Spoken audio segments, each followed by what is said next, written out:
Friends, team India T20 ప్రపంచ కప్లో అద్భుత విజయాన్ని సాధించి మరి నేడు ఇండియాకి రావడంతో ఒక్కసారిగా అభిమానుల మధ్యలో కోలాహలంతో ఇటు ఢిల్లీలో మొదటిసారిగా మరి అడుగుపెట్టిన టీమిండియా నేరుగా ప్రధానమంత్రి ఇంటికి వెళ్ళి తిరిగి మళ్ళీ ప్రయాణం ముంబైకి బయలుదేరింది. ఇక బొంబాయిలో మరి సముద్రం పక్కన సాగర తీరంలో భారీ మరి ఏర్పాట్లతోటి భారీ మరి రోడ్ షో తర్వాత మరి వాకండే స్టేడియంలో మనోళ్ళకి పెద్ద సన్మానం చేసి 125 కోట్ల ప్రైజ్ మనీ కూడా మన బీసీసీఐ జేషా ప్రకటించడం మరి చెప్పడం జరిగింది. ఇక ఈ క్రమంలో మనోడు మన సెహ్వాగ్ ఎప్పుడు కూడా కామ్గా ఉండడుగా సోషల్ మీడియాలో ఏదో ఒకటి బాంబు పిలిచే మన వీరేంద్ర సెహ్వాగ్ ఈ డాషింగ్ డైనమిక్ ప్లేయర్ అయినటువంటి ఈ మనోడు మాట్లాడుతూ వాస్తవానికి టీ20 ప్రపంచ కప్ అద్భుతంగా విజయంతో మరి ముగించారు విరాట్ కోహ్లీ అదేవిధంగా రోహిత్ శర్మ.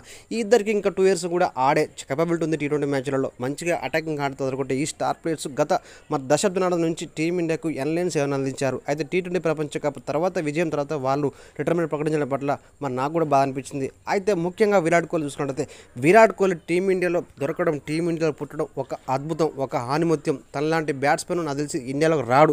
ఎందుకంటే ఎటువంటి గేమ్ అయినా కూడా తను 4 కొట్టిన 6 కొట్టిన ఒత్తిడిలో ఎంతో ఎంజాయ్ చేసే మన ఒక విరాట్ కోహ్లీ ఒక గేమ్ చేంజర్ లాంటి ఆటగాడు అని చెప్పి తనలో మరి ఆ కసి, ఆ యొక్క పొగరు ఎప్పటికైనా ఉంటుందని చెప్పి మ్యాచ్ ఆడుతున్నాం చెప్పి గెలవాలని పట్టుదలతో ఆడే ఏకైక ఆటగాడు మన విరాట్ కోహ్లీ మన ఇండియాలో. కాబట్టి తను టీ20 మ్యాచ్లకు దూరం కావడానికి నాకు చాలా బాధాకరం అనిపించింది. ఆ లోటును పూడ్చే ఆటగాడు నాకు తెలిసి రాకూడదు అని చెప్పి చెప్తున్నాడు మన సెహ్వాగ్. ఒక ఇంటర్వ్యూ సమావేశంలో మాట్లాడిన సెహ్వాగ్ ఈ విధంగా మాట్లాడు ఇప్పుడు ఒక సంచలనంగా మారని చెప్పుకోవచ్చు ఫ్రెండ్స్.